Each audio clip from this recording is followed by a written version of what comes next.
Cortar esse cabelo, hein, cara? Eu ia cortar esse cabelo. Quer deixar o cabelo. Ele disse que quer deixar o cabelo crescer. Bom, paz seja convosco de novo na internet. Paz seja convosco, amém? Glória a Deus.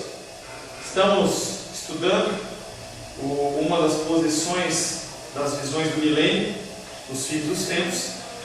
A visão que nós estamos tendo é o amilenismo. Nós já vimos algumas informações. Semana passada nós falamos sobre a santa cidade de Jerusalém.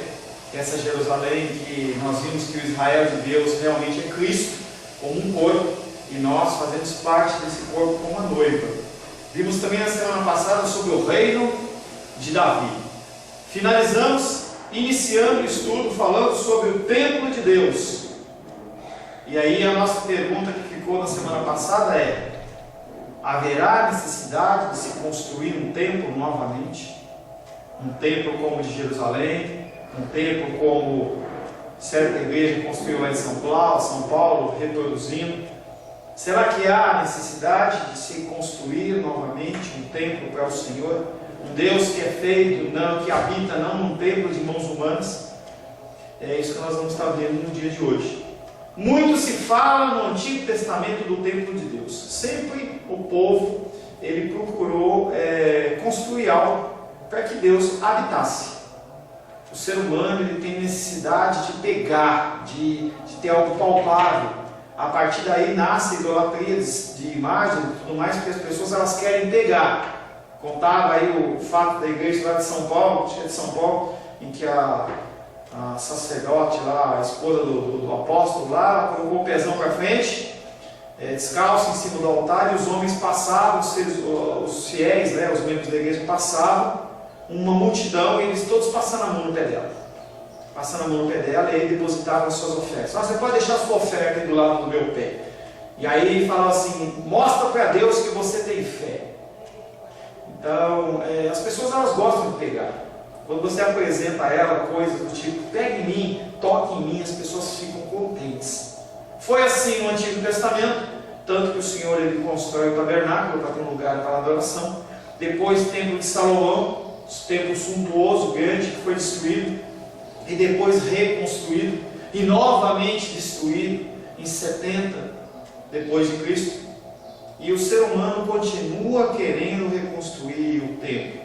Falamos na semana passada também sobre o Muro das Lamentações, que estava em Israel. É apenas uma das faces dos 4 muros que havia em volta do templo sagrado do Senhor, em que as pessoas judias elas aguardam ainda o Messias, e elas vão lá e elas ficam em atitude de reverência, orando ao Senhor para que o Senhor restitua o poderio, a grandeza daquela terra, daquele povo, e também se fosse construído um novo templo, para que assim eles pudessem retomar a adoração que foi praticamente interrompida.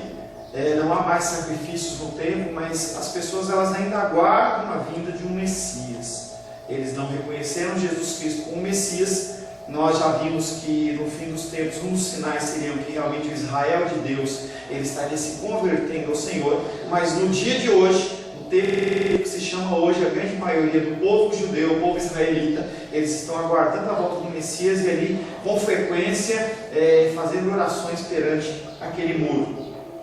O tema principal do quadro profético do que Deus prometeu fazer nos dias do Messias é o fato que ele restauraria ao seu povo as bênçãos anteriores. Tinha uma promessa que quando o Messias voltasse, haveria restituição de bênçãos. E como todo bom ser humano, quando a gente fala de restituição de bênçãos, você já pensa no carro, você pensa na casa, você pensa no trabalho, pensa na tua saúde, pensa em coisas que são palpáveis e materiais. É isso, mas é muito mais. Temos falado sobre isso. Jesus Cristo, ele faz isso, mas ele excede isso. Ele não é apenas isso. Ele não é um Jesus que ele é limitado, entendeu? Mas ele é um Jesus que ele é Deus. E ele faz isso, ele faz muito mais. E nós temos que entender que nós temos muito mais a receber no sentido de espiritualmente do que de materialmente. Materialmente, hoje você tem, amanhã você não tem. Você tem um carro, daqui a pouco bate, rouba. Mas as coisas que são eternas, elas não podem ser tiradas de você. A salvação ela não pode ser tirada de você. Ou você é salvo, ou você não é salvo. Mas a partir do momento em que veio habitar em você o Espírito Santo de Deus, não tem como você fugir desta graça. A palavra de Deus diz que aqueles que foram dados a Ele, de maneira nenhuma Ele vai lançar fora. Elas estão presas na mão dEle. Ele não deixa que se percam.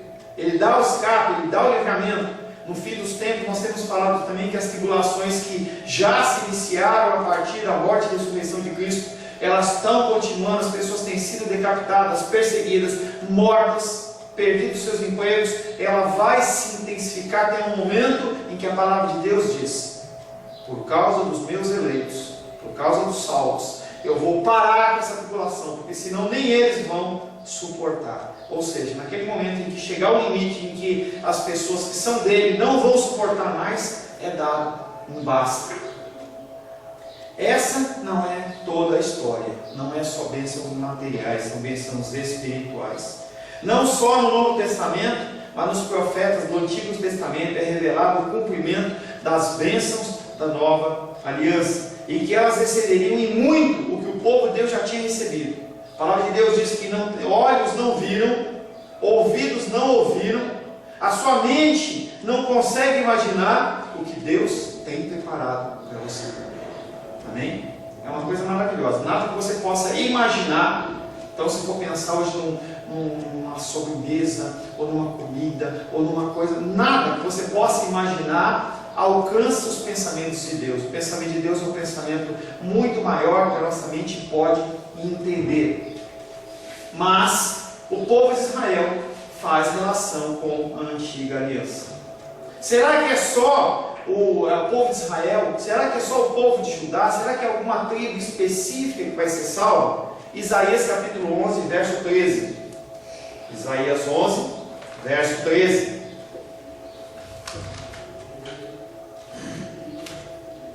Certo momento do tempo de Israel, do povo de Israel, as tribos elas foram divididas. Eram 12 tribos como uma só. Depois separou-se as tribos do norte e as tribos do sul. E aí o Senhor ele vai falar um pouco sobre, nesses versículos que nós vamos ler, sobre essa reunião do povo de Israel como um só povo novamente. As 12 tribos como um povo de Deus. Isaías 11, 13. Alguém pode ler por gentileza? O ciúme de Efraim desaparecerá e a hostilidade de Judá será eliminada. Efraim não invejará Judá, e Judá não oprimirá Efraim, fazendo uma referência às tribos do sul e às tribos do norte. Não haverá mais confusão, não haverá mais problema entre elas. Ezequiel capítulo 37. Ezequiel capítulo 37. Eu vou ler dos versos 15 ao 22. Falando também dessa união. Não tem problema não. Ezequiel capítulo 37. Esse é meu livro. Oh, eu gosto. Vamos lá. É bem para trás, Cláudio. Atrás? Eu vou lendo, o senhor acompanha a minha leitura. Tá. Ezequiel 37, eu vou ler do versículo 15 em diante. Veio a minha palavra do Senhor dizendo: tu, pois, ó filho do homem, toma um pedaço de madeira e escreve nele, para Judá e para os filhos de Israel, seus companheiros. Depois toma outro pedaço de madeira e escreve nele, para José, pedaço de madeira de Efraim, e para toda a casa de Israel e seus companheiros. Ajunta-os um ao outro, fazem deles um só pedaço, para que se tornem apenas um na tua mão. Quando te falarem os filhos do teu povo, dizendo: não nos revelarás o que significam estas coisas? Tu lhes dirás: assim diz o Senhor Deus: eis que tomarei um pedaço de madeira de José, que esteve na mão de Efraim, e das tribos de Israel suas companheiras, e o ajuntarei ao pedaço de Judá, e farei deles um só pedaço, e se tornarão apenas um na minha mão.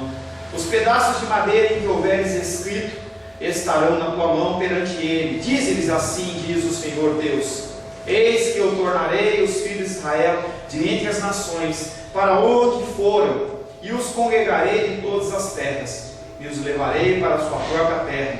Farei deles uma só nação na terra, nos montes de Israel, e um só rei será sobre todos eles. Nunca mais serão duas nações, nunca mais no futuro se dividirão em dois reinos. E aqui ele fala novamente sobre essa reunião: tribos do norte de um lado, tribos do sul de outro, povo disperso pelo mundo. E o Senhor faz um ato profético ali com Ezequiel e fala: pega um pedaço de madeira e escreve o nome de uma parte das tribos do sul.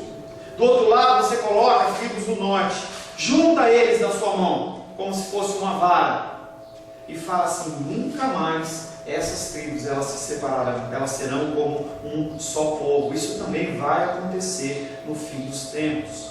No fim dos tempos esse povo ele vai se reunir. Mais um texto, Isaías 1:11, Oséias capítulo 1 verso 11. Oséias capítulo 1 verso 11.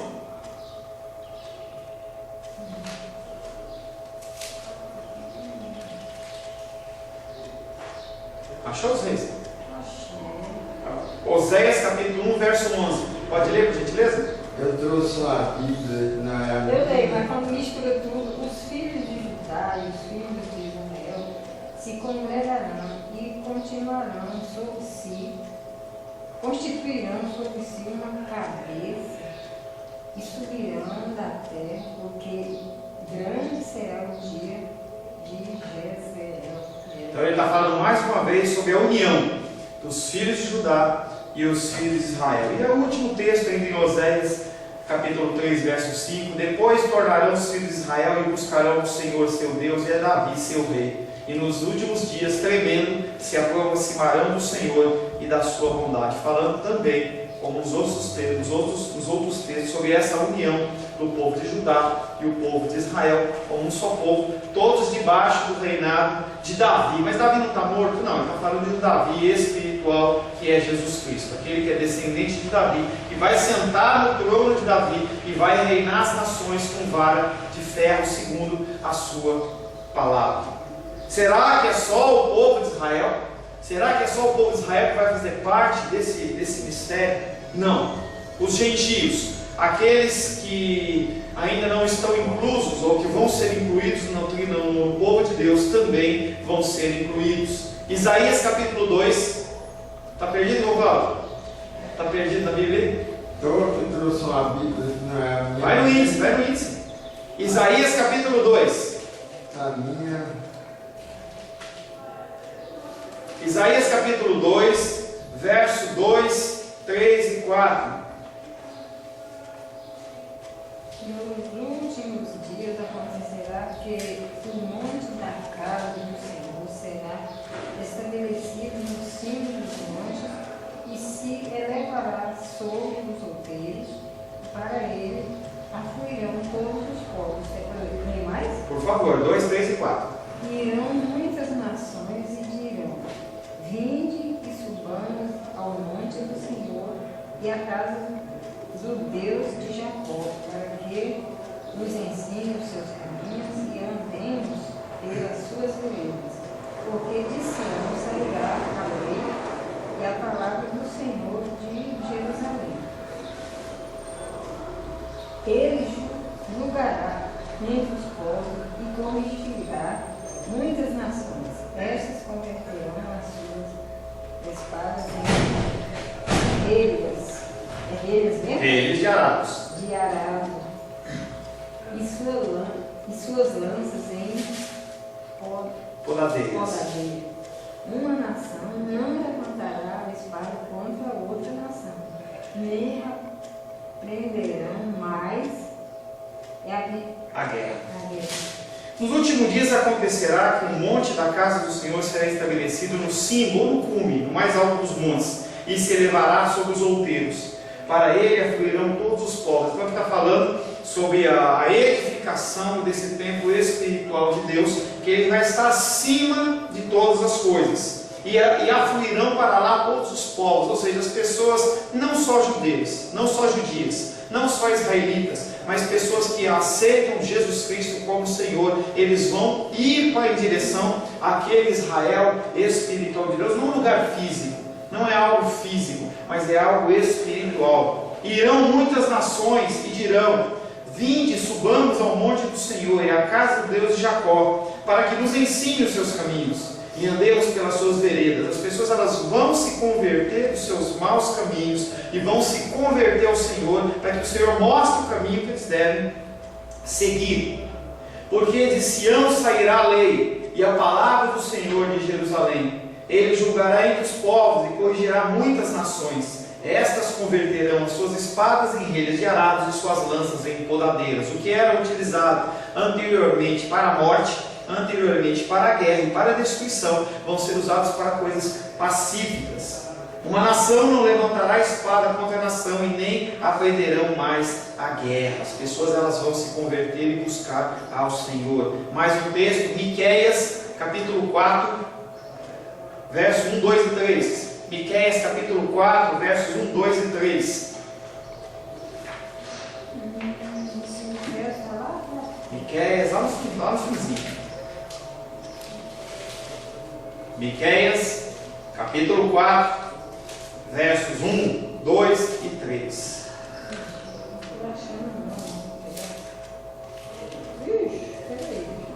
Miqueias, ele é pequenininho. Vem antes de Naum, depois de Jonas, Joel, Amós, Obadias, Jonas, Miqueias. Eu vou ler. Miqueias capítulo 4, versos 1, 2 e 3. Mas nos últimos dias acontecerá que o monte da casa do Senhor será estabelecido no cume dos montes, igualzinho a palavra de Isaías. Uma palavra que foi profetizada 200, 300, 400 anos antes, não sei te dizer certinho.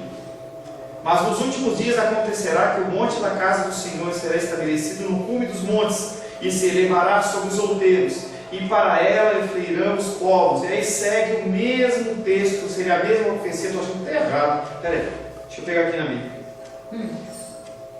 Mesmo texto de Isaías é o texto de Miqueias. Miqueias, ele repete o mesmo texto de Isaías, confirmando que essa palavra é verdadeira. Eu vou até olhar Isaías de novo, porque eu já tinha aqui na Bíblia. Deixa eu só confirmar aqui, para ver se a gente não está falando besteira. Isaías capítulo 2. Eu tenho já separado aqui, eu já copio o texto para facilitar. Isaías capítulo 2. Exatamente. O texto de Miqueias, ele é exatamente igual ao texto de Isaías. Vou ler então. Até pensei que estava errado. Mas nos últimos dias acontecerá que o monte da casa do Senhor será estabelecido no cume dos montes, e se elevará sobre os outeiros, e para ele afluirão os povos. Irão muitas nações e dirão: vinde e subamos ao monte do Senhor e à casa do Deus de Jacó, para que nos ensine os seus caminhos. Andemos pelas suas veredas, porque de Sião procederá a lei e a palavra do Senhor de Jerusalém. Ele julgará entre muitos povos e corrigirá nações poderosas e longínquas. Estes converterão as suas espadas em relhas de arados e suas lanças em podadeiras. Uma nação não levantará a espada contra outra nação, nem aprenderão mais a guerra. Interessante, eu não tinha reparado quando eu preparei que é exatamente o mesmo texto. Então o profeta Isaías, ele vem lá atrás falando palavras, e aí Miqueias, já no finalzinho do Antigo Testamento, ele vem profetizando a mesma coisa. A mesma coisa com as mesmas palavras. Bem interessante, eu não tinha reparado isso não. Além do povo de Israel remanescente, além dos gentios, quem mais estará nessa salvação, nesse tempo de você ir ao monte, ao templo do Senhor, ao templo espiritual? Isaías capítulo 56, versos 6, 7 e 8. Isaías 56, versos 6, 7 e 8.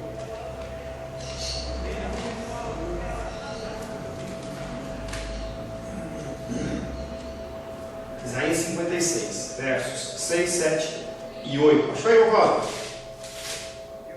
Isaías 56, 7, 8. 6, 7 e 8. 6, 7. Vamos lá. Achei. Vai lá.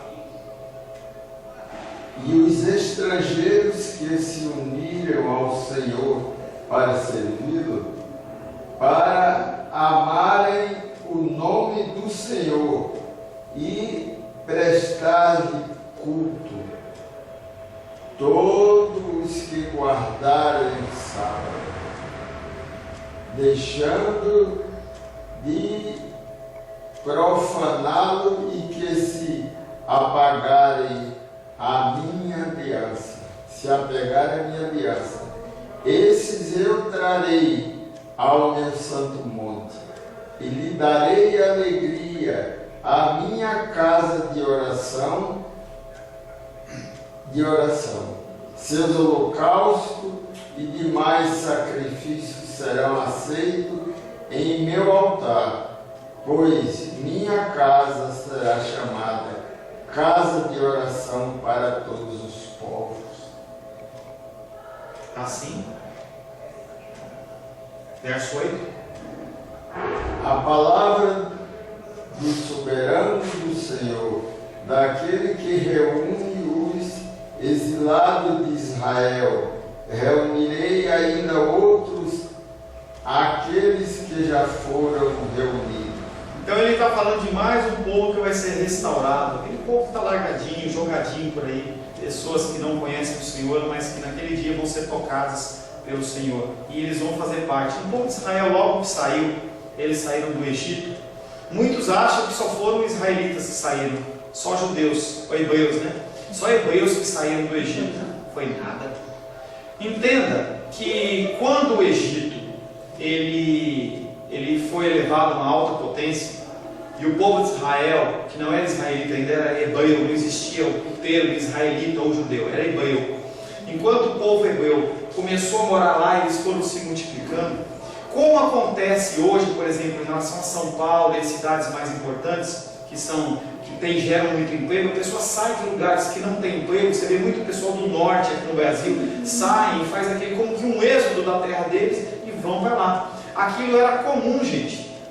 O povo egípcio, ele recebia aquele povo, quem quer que seja, para trabalhar.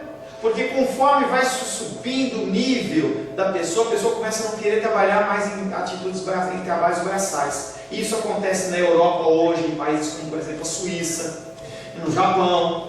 Países que são mais desenvolvidos tecnologicamente, o que acontece? O povo que é nativo do lugar, eles não fazem, por exemplo, mais limpeza, não fazem mais isso, aquilo. O que acontece? Eles passam isso para as pessoas que são de fora. Então naquela época também era isso. O povo do Egito era um povo muito rico e eles já não pegavam, não faziam mais tijolo, mas tinha que construir pirâmide, tinha que construir isso, tinha que construir os monumentos dele. Então todo mundo que via, eles recebiam. E aí eles começavam inicialmente trabalhando como funcionário, depois aí começando a ficar cada vez mais dependente, e aí o povo egípcio começava a subjugar ele de tal maneira que eles viravam escravos. Então ali virou um grande celeiro de escravos. As pessoas eram escravas, não presas em cidades, mas eram presas a todo um regime, porque eles dependiam do Egito para comer. Eles iam sair e voltar para onde? Então acaba se submetendo. A gente vira e mexe, a gente vê reportagens no Globo Repórter ou alguns outros programas, em que as pessoas ainda hoje, elas são encontradas em fazendas no Mato Grosso, lugares ermos, trabalhando como escravos. E a pessoa, depois que entra num processo desse, ela não consegue mais sair, porque ela entra lá. Aí o cara fala assim, olha, que você comprar um litro de leite ou alguma coisa assim, custa R$50. O cara está com fome, ele aceita, e aí ele fica vendido por toda uma dívida que ele está com aquilo lá. Ele acaba trabalhando de uma forma escrava, apenas para pagar a dívida dele. O povo que vivia no Egito, além dos hebreus, havia muitos povos de muitas nações. Quando vem toda aquela confusão lá, de praga e tudo mais, tal, o povo aproveita e sai junto. Eram os estrangeiros, eles estavam junto com o povo hebreu, mas não podiam participar dos sacrifícios, eles não podiam participar da adoração, eles não podiam participar dessas coisas, mas eles estavam lá junto.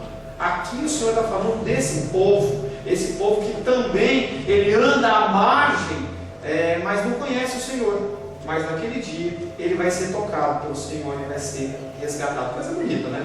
Então às vezes a gente olha com as pessoas assim no bar, às vezes a gente olha a pessoa drogada, a gente tem orado nas quartas-feiras pelas pessoas que são presidiárias e fala assim, essa pessoa vai para o inferno. Você pode se surpreender, porque o Senhor olha para o coração daquela pessoa que muitas vezes, não estou falando que está certo, mas muitas vezes ele quer satisfazer essa necessidade de Deus com a bebida, porque ele não conhece outro caminho. Então o que ele faz? Ele se submete a um álcool, ele se submete a uma droga, ele se submete a uma série de coisas, até o sexo ilícito, prostituição, para satisfazer aquela falta, porque nós temos um buraco no nosso coração chamado Jesus Cristo. Nós precisamos dele, nós precisamos de Deus. Por isso que as pessoas, elas não conhecem Deus, elas adoram imagem, adoram estátua, adoram isso, adoram bichinho, adora isso, tem lá na Índia, adora vaca, o outro adora elefante, porque a pessoa tem que satisfazer aquela necessidade de uma adoração a um Deus, e eles não conhecem. Esse é o povo que vai ser alcançado, não na sua totalidade, mas alguns deles vão ser tocados, pessoas que realmente estão buscando satisfazer, mas ninguém fala para Deus, fala de Deus para eles. Eles estão em povos, em lugares que ninguém fala de Deus para eles. O que acontece? Eles acabam procurando alguma coisa para tampar aquele buraco. São essas pessoas que estão sendo faladas aqui. Eu preciso entender melhor isso aí. Porque deixa eu perguntar. Israel não podia ter ninguém, não podia ter escravo, porque ele já era escravo. Sim, eles não tinham. Como é que esse povo saiu com o povo de Israel, sendo que Deus separou esse povo de Israel, até falando coisa lá nas portas e tudo? Teria alguém morando com essas pessoas? Possivelmente. Aí que está, vocês. A Bíblia não é específica em relação a isso. Como que foi que aconteceu? Fala o Senhor, meu querido. Não é específica, não é explícita em relação a isso, mas entenda que, da mesma maneira que o povo de Israel está fazendo todo aquele procedimento, porque o mandamento era passe sangue nos lugares da porta. Não falou assim, povo de Israel que passe o sangue no lugar da porta.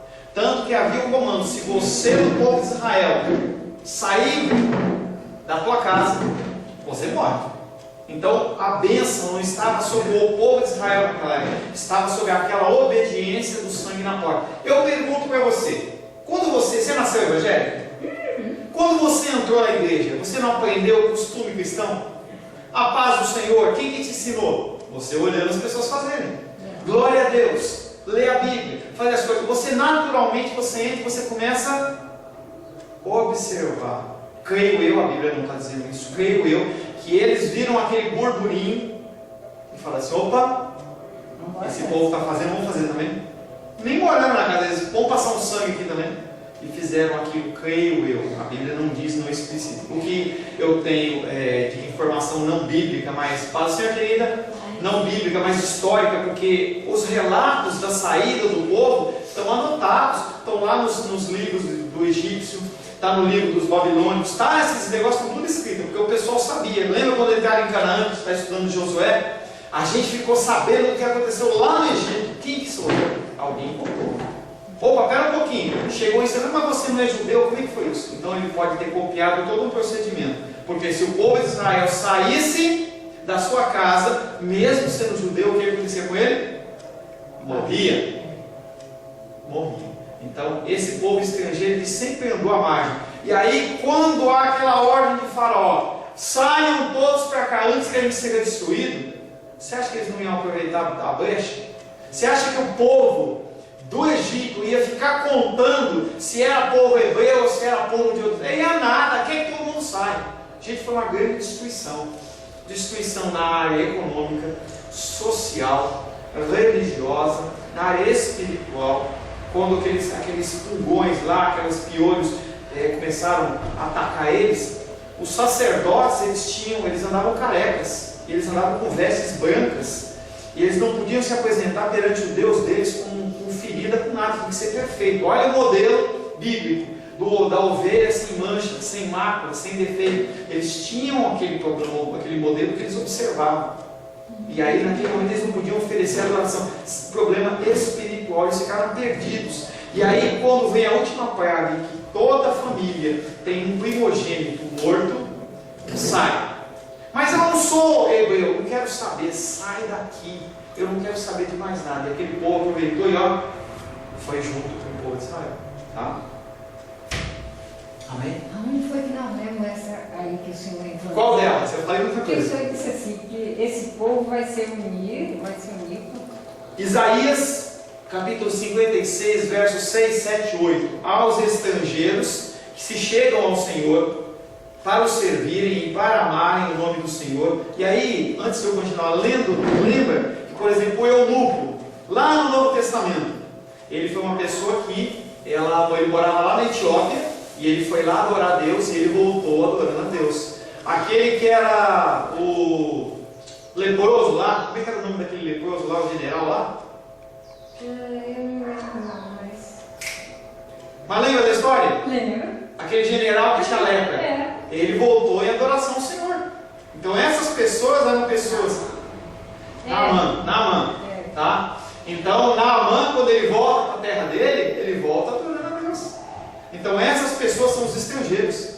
Não eram pessoas que eram israelitas de sangue, entendeu? Mas eles viviam nas suas terras. E aí o Senhor está falando, Isaías 56, versos 6, 7 e 8. Aos estrangeiros que se chegam ao Senhor, para o servirem e para o amarem, para amarem o nome do Senhor, sendo desse modo servos seus, eles mesmo assim eles são servos, eles não são filhos, não são povo do Senhor. Sim, todos os que guardam o sábado não profanando, abraçam a minha aliança. A partir do momento em que abraçou a aliança, deixa de ser estrangeiro, deixa de ser gentil para ser o quê? Filho. Também os levarei ao meu santo monte, e os alegrarei na minha casa de oração. Aí reflete, aí é tão interessante que você vai começando a lembrar dos textos. Lembra dos textos? Aquele texto lá nos evangelhos, em que o rei faz uma grande festa, e aí ele manda chamar as pessoas que são importantes, que representam os judeus. E aí chega lá e fala assim, vamos lá, e o cara fala assim, não, eu vou casar, dia 11 de junho, eu vou, vou casar, comprei uma junta de bois, comprei isso, comprei aquilo outro, não vou poder ir. O rei fica bravo e fala assim, agora eles não querem vir?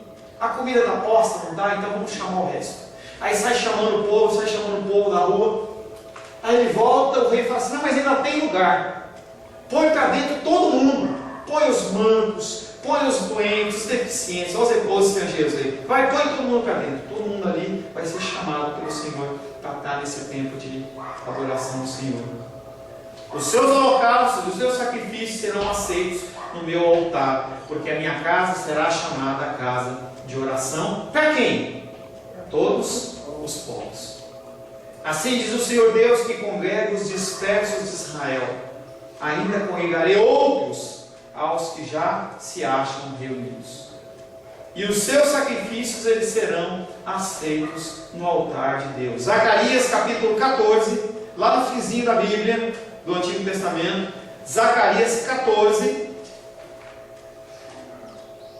Esse é fácil de achar, hein? Acha Mateus e vai voltando. Vai voltando. Zacarias capítulo 14. Zacarias é o penúltimo livro da Bíblia antes de Malaquias. Zacarias 14, versos de 16 a 19. Achou, irmão Cláudio? Achei. Leia aí com voz poderosa. Então os sobreviventes de todas as nações... Acho que não, hein? Zacarias capítulo 14. Verso 16. Zacarias 14. Verso 16.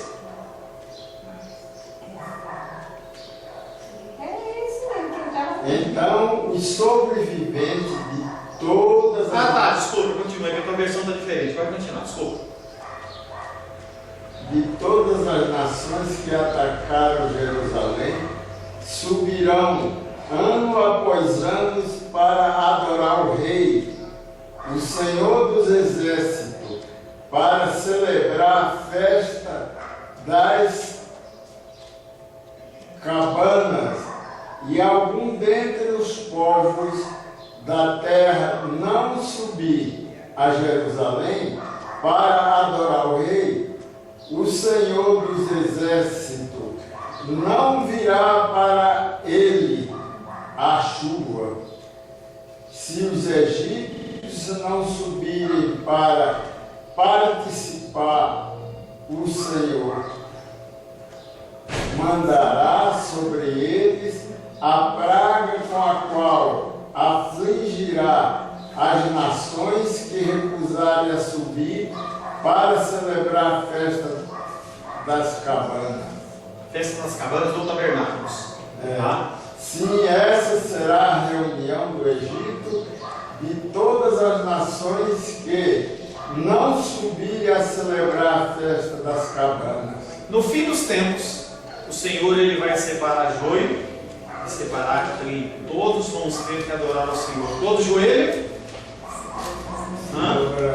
e toda língua que Ele é o Senhor. Mas e aqueles que não quiserem fazer isso? Eles vão sofrer punição. Tá? Aqui está falando da punição. Tá? Mais ou menos na mesma linha do texto de Isaías, já falamos bastante sobre isso.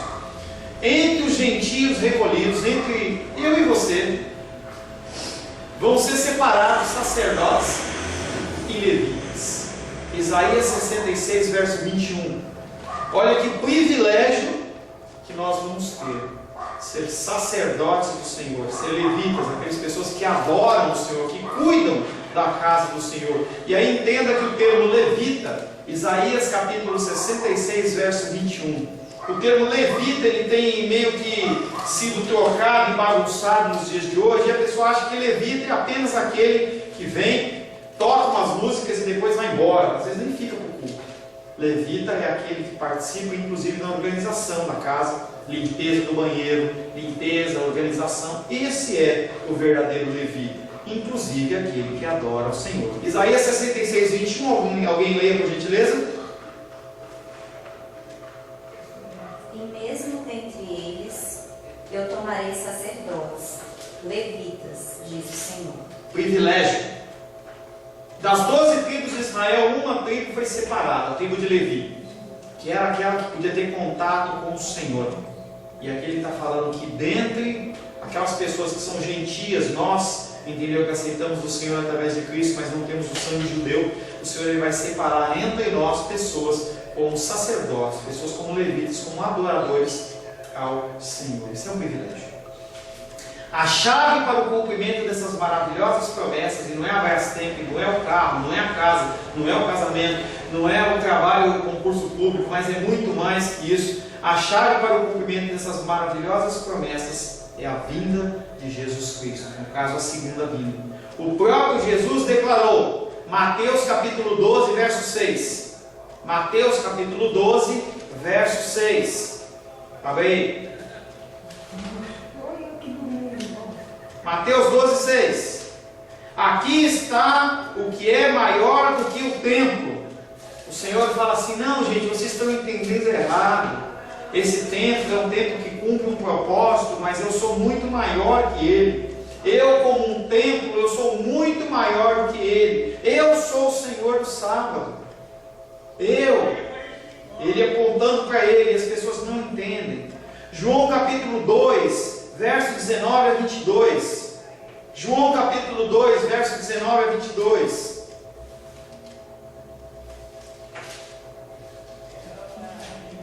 Alguém leia por gentileza? Evangelho de João, capítulo 2, verso 19 a 22. Jesus lhes respondeu: destruí este templo, e em 3 dias eu o reerguerei. Então os judeus lhe disseram: foram necessários 46 anos para construir este templo, e tu o reerguerias em 3 dias? Mas ele falava do templo do seu corpo.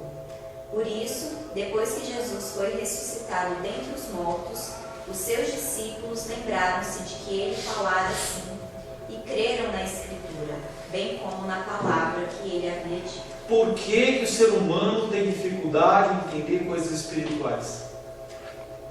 Por que o ser humano ele tem que puxar as coisas sempre para o natural? Mas, pastor, é uma distância muito grande mesmo. Eu, se estivesse lá, ia fazer a mesma coisa daquilo. Não sei, porque as pessoas que têm o espírito carnal, entendeu? Elas não entendem as coisas espirituais. Humanamente falando, eu ia dizer Jesus Cristo, mas aí que está. Nós hoje temos o entendimento que o Espírito Santo nos dá. Naquela época, aquelas pessoas tinham o próprio Deus, que era Jesus Cristo, que estava explicando aquelas coisas. Ele não estava preocupado com coisas naturais. Tanto é que os discípulos só vieram entender depois, quando eles... Viu o privilégio que nós temos de ter o Espírito Santo de Deus? Na hora eles também... Nicodemos, quando ele chega lá, Jesus Cristo começa a falar de coisas espirituais, é necessário que você nasça de novo. A cabecinha de Nicodemos, talvez a minha e a sua também, como o irmão dos Reis falou, ele está pensando, espera um pouquinho, como é que eu vou ficar pequenininho, vou entrar de novo dentro da minha mãe, e aí para nascer de novo? Jesus olha para ele e fala assim, Nicodemos, não é isso que eu estou falando, Nicodemos. Eu estou falando de coisas espirituais. É por isso que as pessoas elas são tão enganadas ainda nos dias de hoje, nas igrejas. Por quê? Elas estão preocupadas com coisas materiais e não espirituais. O importante é o espiritual e não o físico. O material a gente vive numa terra e tem todo um contexto, a gente tem que trabalhar. Quer perguntar? Não, eu quero falar algo. A gente tem que se preocupar com coisas naturais. A gente tem que trabalhar. Se você quer comer, você tem que trabalhar. Eu, como marido, eu tenho a obrigação de sustentar minha casa. Entendeu? Você tem uma série de obrigações sociais dentro da nossa cultura e tudo mais. Mas o mais importante é o espiritual, mas sempre te puxa para o natural. Essa história de Nicodemos, você deu exemplo no começo lá, Carol, de uma igreja em que a mulher ela colocava o pé para frente, numa grande igreja, em cima do altar, e aí ela era bispo, esposa do apóstolo, e as pessoas iam passando, mas muita gente, tipo 500 pessoas, 1000 pessoas, passando e passava a mão no pezinho dela assim, para receber a prosperidade e depositava a oferta do lado. Enquanto a gente estiver com o nosso coração voltado às coisas naturais, esse tipo de coisa acontece. Pastor, Só um minutinho, querido. A gente acontece porque a gente está tão ligado com o natural que a gente associa. Aí o cara faz uma campanha, faz um negócio, fala assim, olha aqui, lembro, volto a contar um exemplo, que nem minha tia falou, que um dia chegou uma mulher com uma florzinha e falou assim, toque uma rosa. Ela falou assim, obrigado, bonita essa flor, né? Não, mas essa rosa é uma rosa ungida, ela representa a presença de Deus. Minha tia falou assim, pega esse pouquinho, essa rosa representa a presença de Deus? É. E quando passar 2, 3 dias, ela começar a despelar, quer dizer que a presença de Deus vai embora da minha casa? A mulher ficou olhando assim como se fosse uma coisa... Porque a gente tem que olhar as coisas com olhos espirituais, não com olhos naturais. Fala, meu irmão Paulo. Segura aí, Paulo. eu queria que o senhor repetisse, que é a primeira vez que estou ouvindo falar. Do quê? Essa, o senhor falou anteriormente. Do templo? É. João capítulo 2, verso 19 a 22. Jesus lhe respondeu, destruir esse santuário, ele falando com os judeus. Não, foi outra. Também deles tomarei alguns por sacerdotes e levitas? Isaías 66, 21. Também deles tomarei alguns para sacerdotes e para levitas, diz o Senhor. O Senhor está falando sobre aquelas pessoas que vão ser separadas para isso. Porque nós, a partir do momento que nós entramos na família de Deus, nós somos povo santo, sacerdócio real, povo escolhido de Deus. Então nós vamos ser separados para a adoração, sacerdotes e levitas. Entendeu?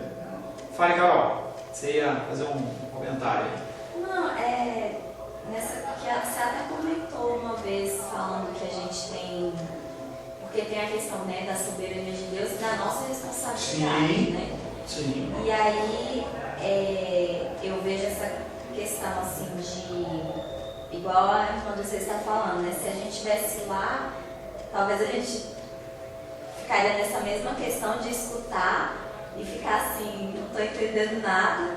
E ao mesmo tempo, hoje na palavra, o Senhor mesmo nos adverte, assim, ó, conhecereis a verdade. Então, a gente tem que conhecer. Então, é nossa responsabilidade, né?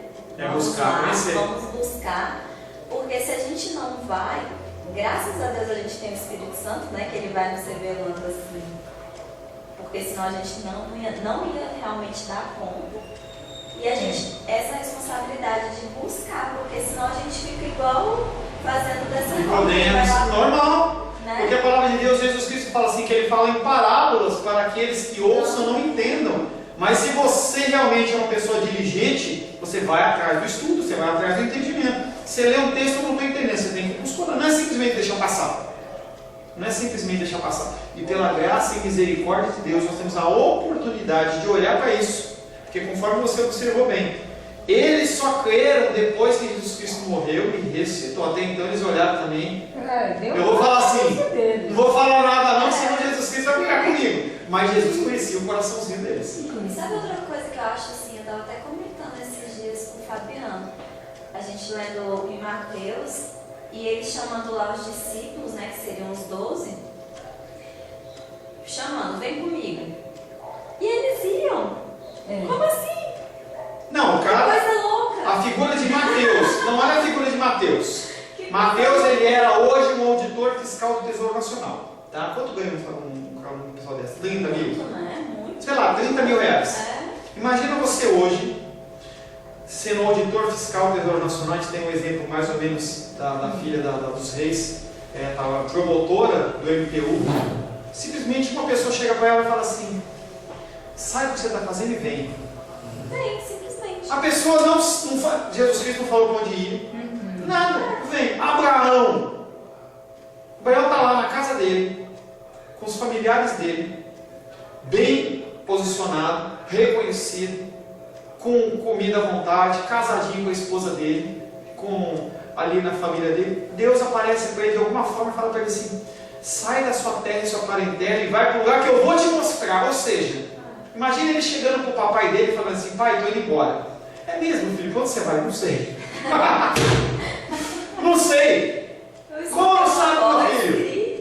Não, eu estava aqui, entendeu? Eu ouvi uma voz. Como assim, meu filho? Não, eu ouvi uma voz e eu estou juntando minhas coisas e Sara vai junto. Ela não chega e fala assim, esse cara tá louco, tá pirado. Não, eu vou junto. É uma coisa que é espiritual, é uma coisa sobrenatural que a gente não sabe Por isso que dizer. fala, né? Da loucura, né? Que é loucura, as coisas do Senhor são loucura. As coisas de Deus. E Deus, ele escolhe os loucos para confundir os sábios. Aquela pessoa que tem um estudo, e a pessoa sabe tudo, tal, até conhece a Bíblia, a formação, tal. Você começa a falar de algumas coisas, a pessoa olha para você e fala assim, você está louco? Você está louco? Meu pai fez isso comigo. Eu voltando lá de Minas Gerais, fui pescar com ele para dar a notícia que eu ia largar minha gráfica lá em São Paulo, vender tudo, ia vir para pegar a palavra de Deus em Brasília, um lugar que eu não sabia onde eu era. Estamos indo lá e eu comecei a falar com ele, e meu pai falou assim, você está louco? Você tem aqui a sua casa, você tem a tua família, hoje tem esposa, tem filho, como é que você vai fazer isso? Você está louco? Só Deus vai explicar isso. Só Deus. Só Deus para acordar você 8 horas, 7 horas, sei lá que hora que você acorda, e trazer você para ouvir outro louco falando. Amém? A gente ainda tem bastante coisa para ver. Querem fazer algum comentário? A gente dá um intervalinho? Não? Pode continuar. Eu quero que você continue pensando nisso. Continue pensando sobre esse privilégio desse texto, Isaías 66, 21. Tomarei deles, vocês, alguns para sacerdotes e alguns para levita. Não é o homem que está dizendo, diz o Senhor. Amém? Deus abençoe você. A paz seja convosco. Meu nome é Paulo César. Eu sou pastor da Igreja Cristã Semente de Vida, aqui em Brasília, Distrito Federal. Me alegro que a palavra tenha te alcançado. A palavra faz isso. Ela alcança as pessoas aonde quer que elas estejam. E você foi agraciado com esta palavra. Não que eu tenha nada especial a te dizer. A palavra ela é suficiente e ela usa quem ela quer. E eu me alegro por ter sido um canal para poder te abençoar. Mas eu quero te dizer que não basta você ser um ouvinte.